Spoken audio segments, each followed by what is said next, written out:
So Brett says, why do Moses, Jesus, and Paul venture through the desert, hell on earth, death, dry, etc., instead of a place like the Garden of Eden, heaven on earth, life, water, to find God?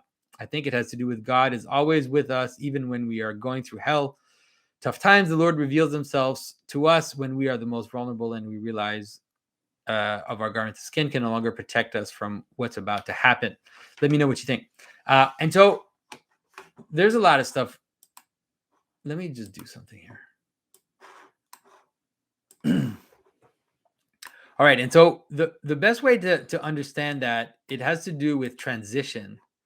It has to do with moving from one world to another, or moving into a new world. Or think about it this way. Think of it in terms of Christ, right? Being tempted, going through a kind of a temptation or a tribulation, you could say. And so it's think of it like a purification, like baptism, right? It's like this burning off of the let's say, in terms of Moses and the Egyptians, think of that they left Egypt as the mixed multitude, and there was good stuff and bad stuff and all this kind of chaos in there. And so they go through the desert to burn off all the stuff that doesn't belong in the Holy Land. And in the story of Israel, it is insane. It's a crazy story, because the only two people from the entire original group, when they get through the desert, enter into the promised land. It's almost like the story of Noah.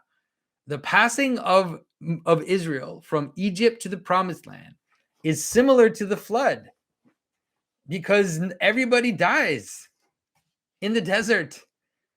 It's crazy. But I mean, it's, if you want to understand it symbolically, you have to understand it as a form of purification. It's like a form of burning off all the things that are holding you back and that belong to the ancient you, and keeping only the seed, keeping only the divine logos, so that you can find a new body, right? And so that's what baptism is as well. And so what you see in the story of Christ, when he goes out to the desert, then he experiences it as temptation. And so it's like it presents itself as this temptation to move out of himself and to give in to the chaos, and give in to the fragmentation and the multiplicity. And he doesn't, right? And he remains in the heart, you could say. So there are different ways to see it, right? You could see it as a burning off, or as temptation, which in the case of Christ is then resisted,